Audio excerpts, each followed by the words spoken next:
Good evening friend, मैं विकास कुमार फिर से आज आप लोगों का फिजिका पॉइंट चैनल पर स्वागत कर रहा हूँ। फ्रेंड, हम आज बात करने वाले हैं इलेक्ट्रोस्टैट्स के एक नए लेक्चर्स के बारे में। यानी कि जैसा कि आपको पता होगा कि हम जो अपना इलेक्ट्रोस्टैट्स जो टॉपिक है, जो स्थिर वैद्युत जो एक चैप्टर्स लिया है, एक यूनिट लिया है, जो फर्स्ट यूनिट यानी कि पार्ट 1 एनसीईआरटी बुक का फर्स्ट यूनिट है।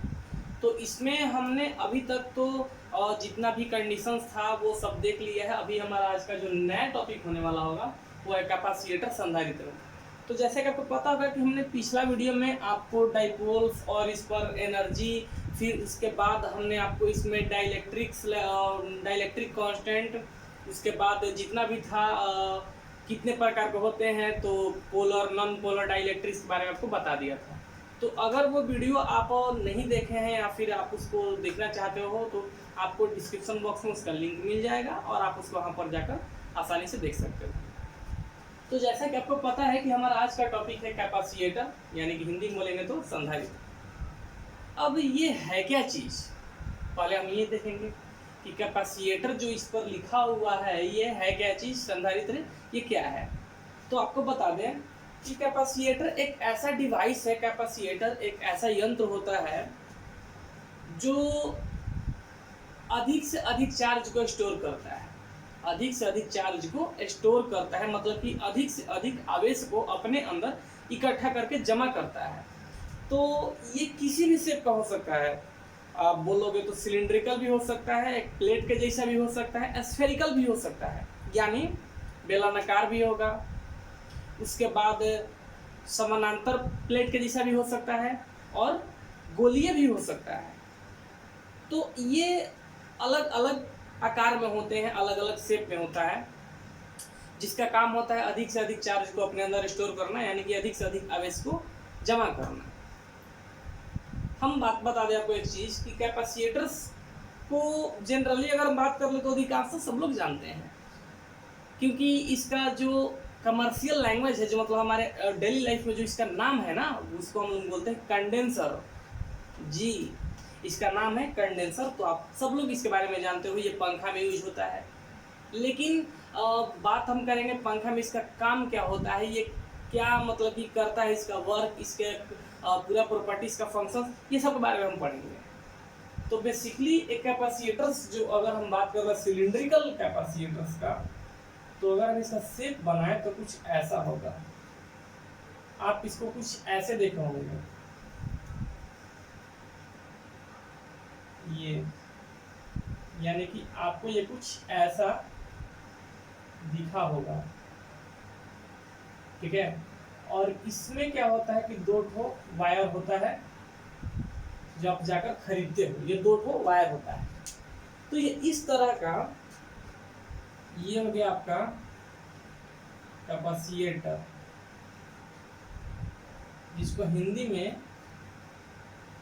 संधारित्र बोलते हैं, जिसको हिंदी में संधारित्र कहा जाता है। और कमर्शियल आए दिन की जिंदगी में इसको कंडेंसर कहा जाता है। कंडेंसर, ये इसका बोलोगे तो निक नेम भी बोल सकते हो, इसका निक नेम भी एक तरह से बोल सकते हैं। ये अब ये क्या करता है, कैसे चार्ज स्टोर करता है, ये आपको जानना होगा। किस तरह से चार्ज स्टोर करता है ये भी आपको समझना होगा। ये चार्ज कैसे स्टोर करता है, जैसे अगर हम थोड़ा सा बात करते हैं अपने डेली लाइफ में, तो बेसिकली आप जाते हो, बोलते हो दुकानदार से कि भैया हमारा जो कंडेंसर है वो ख़राब हो गया है। तो क्या करता है कि आपको सेम ये चीज़ निकालेगा और पहले चेक करता है उसको, अपने यहाँ प्लग में उसको लगाकर चेक करता है कि कैसा है, वन को चार्ज करता है उसको, मतलब कि इसमें आवेश को इकट्ठा करता है। बेसिकली इसका काम क्या होता है, पहले थोड़ा सा हम इसका डेफिनेशन डाल देते हैं। क्या होता है कि it is a device which is store more and more charges over on it। ये हम क्या बोले हैं, it is a device which is store more and more charges over on it, यानी कह रहा है कि यह जो है यह एक ऐसा यंत्र है जो अधिक से अधिक आवेश को अपने ऊपर जमा करता है। तो ये है आपका एक कैपेसिटर्स का सुटेबल डेफिनेशन, जो आप मतलब कि एग्जामिनेशन में अगर आ जाए तो आप इसको क्या कर सकते हो कि आप इसको वहाँ पर यूज कर सकते हो, मतलब लिख सकते हो। तो ये रहा आपका ये चीज़। तो अब हम बात करते हैं कि ये कैसे काम करता है, इसका वर्किंग कंडीशंस क्या होता है। तो देखो इसके अंदर होता क्या है, पहले आप ये समझोगे इसके अंदर होता क्या है। तो इसके अंदर एक और ये जो बेलनाकार आपको ये आकृति दिखाई दे रहा है, जो आपको ये जो मतलब कि आपके सामने ये फिगर जो दिखाई दे रहा है कंडेंसर्स का, कैपेसिटर्स का, इसके अंदर होता क्या है। तो इसके अंदर एक और सिलिंड्रिकल जो ये होता है वो लगा होता है, यानी कि ठीक कुछ ऐसा एक और सिलिंड्रिकल टर्म मतलब कि इसमें ये रहता है, ठीक। और क्या होता है कि इसमें चार्ज पहले स्टोर किया जाता है। कैसे स्टोर किया जाता है ये भी आप जान जाओ। तो बेसिकली मान लो कि हम इसको एक बैटरी से कनेक्ट कर लेते हैं, एक बैटरी से कनेक्ट कर लेते हैं, ठीक है। हम एक बैटरी से इसको कनेक्ट कर लेते हैं, ये। तो जैसे भी इसको बैटरी से कनेक्ट करते हैं तो इसमें क्या होता है, यहाँ से इसका इलेक्ट्रॉन का फ्लो होता है। हालांकि जो इसका करंट कंडीशन होता है वो इस तरह से होता है। तो इसमें क्या होता है कि चार्ज क्रिएट यानी चार्ज स्टोर होना शुरू कर देता है, चार्ज स्टोर होना शुरू कर देता है। ये चार्ज स्टोर होना शुरू कर देता है। आपको ये समझना होगा कनेक्शन इसका कैसे होता है, आप ये समझोगे। तो एक वायर होता है वो इंटरनल प्लेट से ऐड होता है, जबकि दूसरा जो होता है वो एक्सटर्नल सरफेस से जुड़ा होता है। मतलब कि आप समझ जाओ, एक तार होता है वो बाहर वाले बेलनाकार आकृति से अटैच होता है, और एक वायर जो होता है वो अंदर वाले बेलनाकार यानी सिलिंड्रिकल फिगर जब को दिखाई दे रहे हैं। तो एक वायर जो होता है वो एक्सटर्नल सरफेस से ऐड मतलब कि कनेक्ट किया जाता है, और जो दूसरा वायर होता है वो इंटरनल सरफेस से कनेक्ट किया जाता है। जैसे ही इसको आप मतलब कि डीसी चार्ज हम मान लेते हैं, मतलब कि बिना कॉम्प्लिकेशन, ऐसा कोई आप लोग दिमाग में ऐसा कोई बात ना, इसलिए हम इसको डीसी कॉम्प्लिकेशन लिए हुए हैं, डीसी मतलब टर्म लिए हुए हैं, डायरेक्ट करंट। जैसा भी इसको चार्ज करते हैं तो मतलब कि जैसा भी इसमें मतलब कि फ्लो ऑफ इलेक्ट्रॉन होता है तो चार्ज इसका सरफेस पर स्टोर होना शुरू कर देता है। एक चीज़ समझना, ये प्लेट कुछ इसके अंदर जो प्लेट होता है, मतलब कि ये तो बाहर का सरफेस हो गया, इसके अंदर जो सिलेंड्रिकल प्लेट डाला गया है, तो ये जो प्लेट होता है ना वो इक्वल और अपोजिट चार्ज को स्टोर करता है। यानी कि अगर पॉजिटिव चार्ज है तो ठीक इसके मतलब अगले नेक्स्ट सरफेस पर नेगेटिव चार्ज होगा।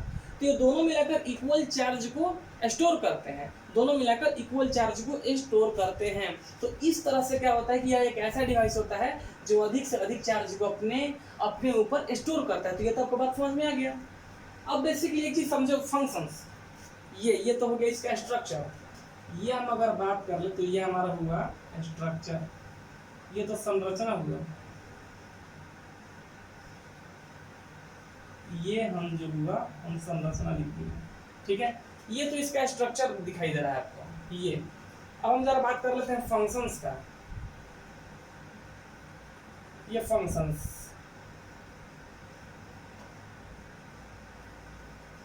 किस तरह से कार्य करेगा, ये इसका कार्य क्या होता है, ये करता क्या है। अब बात यहाँ पर आ गया। अब तो ये तो समझ गए कि मतलब कैपेसिटर एक ऐसा डिवाइस होता है जो चार्ज को स्टोर कर रहे हैं, तो पता चल गया। फिर इसके बाद आप देख लिए किस तरह से बनावट होता है। तो मतलब मान लो कि एक बाहर में सरफेस हो गया, मतलब एक सिलिंड्रिकल है, तो ठीक इसके अंदर एक और सिलिंड्रिकल टर्म होगा प्लेट के जैसा, और इस पर जैसे ही आप इसको चार्ज मतलब कि जब भी आप देखते हो दुकान से खरीदते हो दुकानदार से, तो अपने प्लग के अंदर डालता है, तो क्या करता है, डालने के क्रम में क्या होता है, इस पर फ्लो ऑफ इलेक्ट्रॉन होता है, जिसे चार्ज जो होता है इसके अंदर स्टोर होना शुरू कर देता है, और इक्वल और अपोजिट अमाउंट में चार्ज इसमें स्टोर होता है। ये आप समझ गए हम।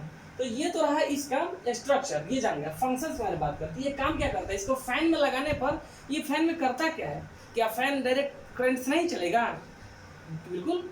तो आपको पता है कि जितना भी एप्लियंस है वो तो करंट से चलता है, तो फिर इसमें पंखा में कंडेंसर्स लगाने यानी कैपेसिटर का यूज करने का मतलब क्या होता है।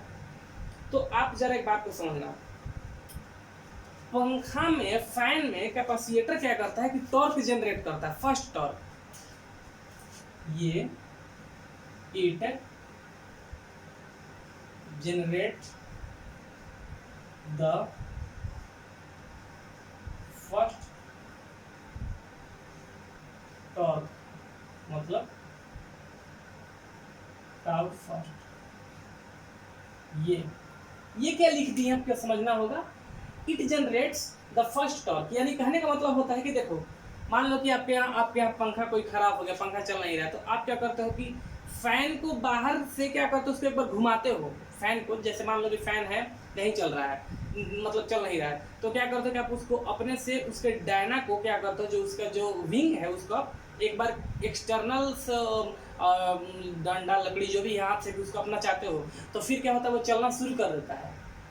तो आप बोल तो जैसे ही मैकेनिक्स आता है तो बोलता है कि भैया आपका कंडेंसर जो है खराब हो गया है, क्योंकि आप बार बार तो उसको हैंड के थ्रू नहीं उसको मतलब घुमा सकते हो। तो वहां पर क्या करता है, आखिर अपने हाथ से जैसे ही उस विंग को घुमाया तो फिर से वो चलने क्यों लगा। तो देखो क्या करता है, कैपेसिटर यानी कंडेंसर जो होता है वो एक टॉर्क जनरेट करता है। जैसे ही आप करंट देते हो तो करंट देने से डायरेक्ट वो नहीं चलेगा। करंट देने का मतलब क्या होता है, करंट मतलब किसी भी अप्लायंस में करंट देने का मतलब होता है कि रेगुलरली करंट का सप्लाई होना।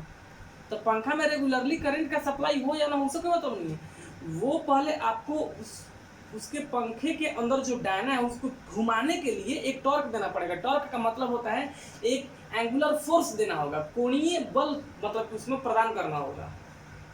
यही कैपेसिटर यानी कंडेंसर का काम है। यानी पहला जो एंगुलर फोर्स है, जो कोणीय बल है, जो उसको घुमाने का काम करता है, वो जनरेट करता है ये कैपेसिटर कंडेंसर। कंडेंसर का काम होता है कि जैसे फैन रुका हुआ है तो आप इसके डायना को एक बार घुमा देते हो तो फिर चलना शुरू कर देता है। उसी तरह से ये क्या करता है टॉर्क कि बार बार जब जब फैन ऑफ करते हो और ऑन करने का बारी आता है, तो जैसे ही आप ऑन करते हो तो करंट से ये कैपेसिटर चार्ज स्टोर करता है, और यही चार्ज जो होता है एक टॉर्क जनरेट करता है, एक एंगुलर फोर्स जनरेट करता है। और यही एंगुलर फोर्स एक बार डायना घूमता है, और जैसे ही एक बार मूवमेंट में आ गया, यानी कि जैसे ही रेस्ट से मोशन में आ गया, तो लगातार करंट का फ्लो होने के कारण वो घूमते रहता है। आई बात समझ में। तो फैन जो होता है वो फैन का जो डायना होता है उसको एंगुलर फोर्स देना पड़ता है। तो जब जब आप स्विच ऑफ कर देते हो तो वो फिर से रेस्ट मोशन में आता है, यानी कि स्टैटिक फ्रिक्शंस में आ जाता है, यानी कि स्थिर घर्षण में आकर रुक जाता है। तो स्थिर घर्षण को तोड़ने वाला बल देना पड़ेगा। तो स्थिर घर्षण को तोड़ने वाला बल कौन सा होता है, टॉर्क, यानी कि कोणीय बल, एंगुलर फोर्स आपको जनरेट करना होगा। तो एंगुलर फोर्स करंट नहीं जनरेट करेगा, एंगुलर फोर्स जनरेट करता है ये कंडेंसर। ये कंडेंसर का काम होता है फैन में लगाने से कि इसके डायना को एक एंगुलर फोर्स देता है, जिसके कारण उसका स्टैटिक फ्रिक्शन यानी रेस्ट मोड जो है, यानी विरामावस्था जो है, टूट जाता है और घूमने लगता है। और वहां से करंट जो आप सप्लाई कर रहे हो वो रेगुलरली करंट के कारण वो घूमते रहता है। अब बहुत सारे लड़कों के माइंड में ये बात आता होगा कि सर अगर कंडेंसर भी वही काम कर रहा है जो हमारा माने मतलब कि जो एसी करंट है, दोनों सेम काम कर रहा है, तो फिर दोनों में से दोनों को देने की क्या जरूरत है, मतलब कि हम कंडेंसर को वहाँ से हटा देते हैं, डायरेक्ट करंट से ही चला सकते हैं। तो बता दे भैया कि डायरेक्ट करंट से आपको एंगुलर फोर्स नहीं जनरेट होगा, यानी कि आप स्टैटिक फ्रिक्शंस को नहीं तोड़ पाएंगे। स्टैटिक फ्रिक्शंस को तोड़ने के लिए क्या करना पड़ता है कि आपको एक एंगुलर फोर्स जनरेट करना पड़ता है, और वो एंगुलर फोर्स का जनरेशन कौन करेगा, तो ये कैपेसिटर करता है। तो कैपेसिटर का फंक्शंस क्या होगा, काम का हो गया कि ये टॉर्क जो होता है उत्पन्न करता है, ये एक टॉर्क बल उत्पन्न करता है जो कि स्थिर घर्षण को तोड़कर उसको गतिशील बना देता है। स्थिर घर्षण को तोड़कर गतिशील, यानी स्टैटिक फ्रिक्शन को तोड़कर मूवमेंट में ला देता है। आई बात समझ में। तो ये काम होता है टॉर्क का। ठीक, तो यहाँ तक तो आप बिल्कुल समझ रहे हो कि क्या कंडीशन है, क्या क्या टर्म है इसमें। अब थोड़ा सा समझ जाओ ये कितने तरह के होते हैं। तो ये होता है एक तो होता है इसका, आपका बता दें आपको, सिलिंड्रिकल कैपेसिटर,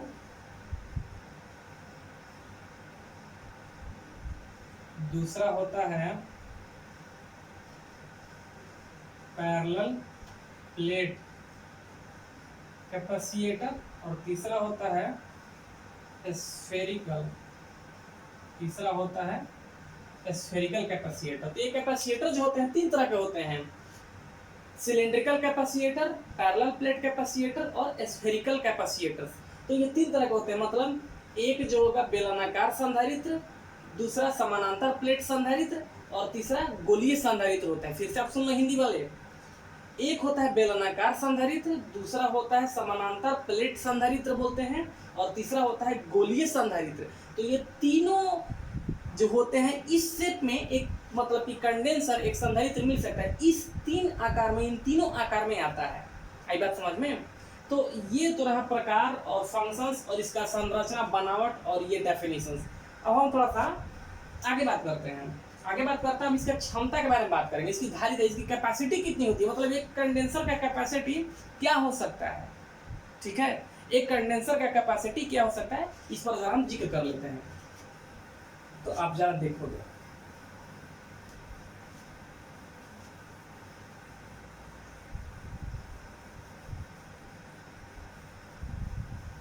ये कुछ मतलब कि ज्यादा हैवी चीज नहीं है, आप थोड़ा सा फोकस बनाए रखोगे तो बिल्कुल आपको समझ में आएगा। ऐसा कोई हैवी टर्म नहीं है कि आपको समझ में नहीं आएगा। तो आप जरा इस चीज को समझोगे। देखो ये होता क्या है इसका, अब बात करते हैं जरा कैपेसिटेंस।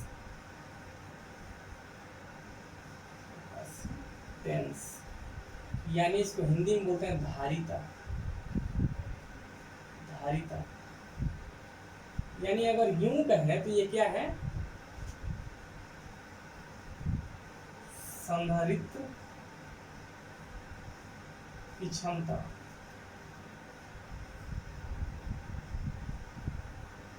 क्षमता इसको डायरेक्ट बोल सकते हैं, यानी कि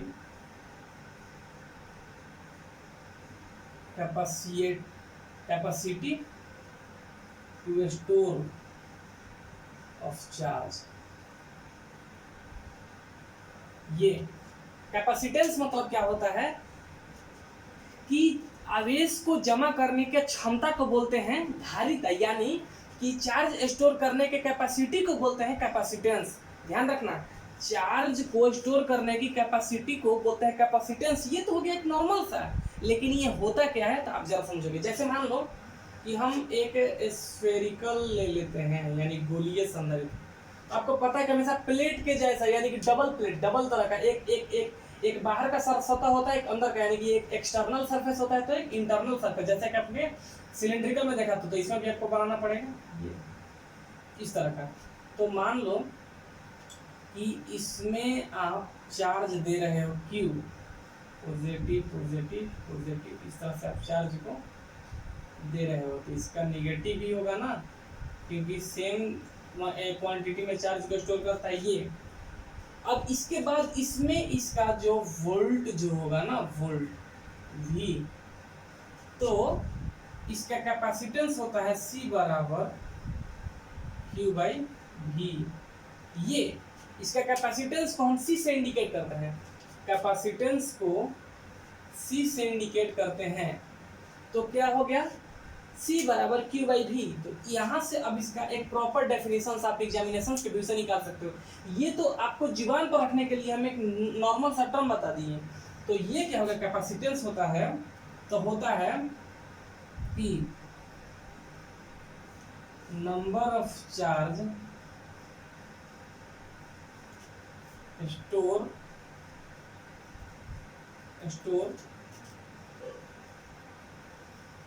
पर यूनिट वोल्ट। ये हो गया कैपेसिटेंस। क्या हो गया, number of charge store per unit volt, यानी प्रति एकांक विभव में, हिंदी में सुनना, प्रति एकांक विभव में जमा किया गया आवेश के संख्या को, प्रति एकांक विभव में जमा किया गया आवेश के संख्या को धारिता बोलते हैं। आप समझ जाना, फिर से बोल रहे हैं, प्रति एकांक विभव में जमा किया गया आवेश के धारिता को प्रति एकांक विभव में जमा किया गया आवेश के संख्या को धारिता बोलते हैं। तो ये रहा एक मतलब कैपेसिटेंस का प्रॉपर डेफिनेशन, यानी कि the number of charge store per unit volt है, यानी पर यूनिट वोल्ट में आप कितना चार्ज को स्टोर करते हो, ये हो गया उसका कैपेसिटी यानी कैपेसिटेंस। तो ये है एक तरह से कंडीशंस कैसे मतलब कि आपका ये कैपेसिटेंस आप पाते हो। तो यहाँ से हम थोड़ा सा बात कर रहे थे उसका ऐसा यूनिट वगैरह डायमेंशंस के बारे में लेकर, तो ये देख लो हम यहाँ पर लिख देते हैं। तो ये रहा एक कैपेसिटर्स। तो कैपेसिटर्स का कंडीशंस, इसका स्ट्रक्चर्स और इसका फंक्शन हम सब देख लिए क्या होता है कैसे होता है। यहाँ पर थोड़ा सा हम बात कर लेते हैं। तो SI यूनिट ऑफ कैपेसिटेंस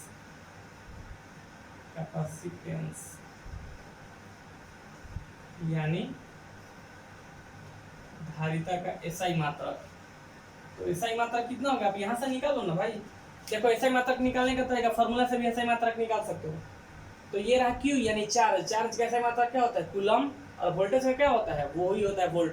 तो कूलम प्रति वोल्ट बोलेंगे इसको, यानी कूलम पर वोल्ट को हम इसको बोल सकते हैं कि इसका हो जाएगा SI यूनिट। तो इसका SI यूनिट हो जाएगा कूलम पर वोल्ट, लेकिन इसका प्रॉपर जो होता है ये क्या होता है फैराड।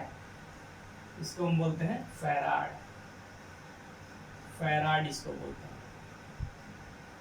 ये आप समझ लेना फैराड।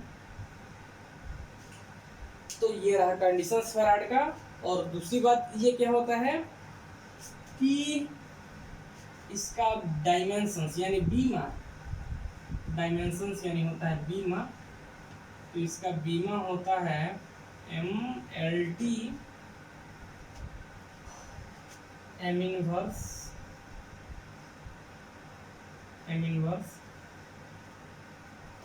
L के पावर -2, और यहाँ से आप निकाल लोगे T के पावर 4 और A का पावर -2, यहाँ से ये रहा इसका dimensions M inverse L² L के पावर -2 T के पावर 4 और A के पावर -2। यहाँ से आप डायमेंशंस यानी बीमा प्राप्त कर सकते हो। तो ये रहा एक तरह से प्रॉपर कंडीशंस कि क्या होता है कैपेसिटर। आपने देख लिया कैपेसिटर्स जो होते हैं एक ऐसे डिवाइस होते हैं जिस पर अधिक से अधिक चार्ज को स्टोर किया जाता है, यानी अधिक से अधिक आवेश को जमा किया जाता है। और उसका काम क्या होता है, तो ये फैन में लगते हैं फर्स्ट टॉर्क को जनरेट करने के लिए, यानी कि पहले टॉर्क शक्ति को उत्पन्न करने के लिए कि ये क्या करते हैं कि ये तो आप उसको चार्ज कर दो, मतलब उसके अंदर आवेश तो जमा होता है। ये आवेश के कारण वो पंखा को क्या करता है कि एक टॉर्क बल प्रदान करता है, जिससे क्या होता है कोणीय शक्ति उसको मिलती है, कोणीय शक्ति, जिससे उसका एक बार डायनामो मूव कर जाता है। और जब एक बार घूम जाएगा तो लगातार जब करंट बोर्ड से देते हो जो AC सर्किट से यानी प्रत्यावर्ती धारा जब मिलता है तो लगातार उस फैन को घुमाने लगता है। तो ये रहा कैपेसिटर का पूरा प्रॉपर कंडीशंस, क्या होता है कितने तरह के होते हैं और इसका बनावट कैसा होता है, इसका फंक्शंस क्या होता है, आपने सब कुछ देख लिया। कैपेसिटेंस क्या होता है, धारिता क्षमता। तो भाई पर यूनिट वोल्टेज में कितना आप ये पर यूनिट वोल्टेज में आप कितना चार्ज को स्टोर करोगे, ये इसका हो गया कैपेसिटेंस, यानी प्रति एकांक वोल्ट पर कितना में इसको जमा करोगे, धारिता हो गया। उसके बाद धारिता का प्रॉपर यहाँ पर आप बीमा वगैरह सब डायमेंशन से यूनिट्स आप देख लीजिए। नेक्स्ट वीडियो हमारा होगा पैरेलल प्लेट कैपेसिटर और उसमें डाइलेक्ट्रिक का यूज करने से क्या फ़ायदा होता है। तो ये सारी जानकारी हमारे नेक्स्ट वीडियो में होगी। तो आपको क्या करना है कि इसको बारीक से देखना है और प्रॉपर ढंग से इसको समझना है। और फिर अगर आपके माइंड में कोई व्यू बनता है, आपका कोई ओपिनियन बन रहा है, तो आप कमेंट बॉक्स में कमेंट जरूर करके बताओ। और अगर आपने हो मेरे चैनल पे तो सबसे पहले इसको सब्सक्राइब कर लो, ताकि आपका जो भी मतलब हमारे पास जो वीडियो होता है, जो भी हम बनाते हैं, जो आपके लिए बनता है, सबसे पहले उसका नोटिफिकेशन आपको मिले। और इसको आप शेयर करो फ्रेंड के साथ और लाइक करो। Thank you.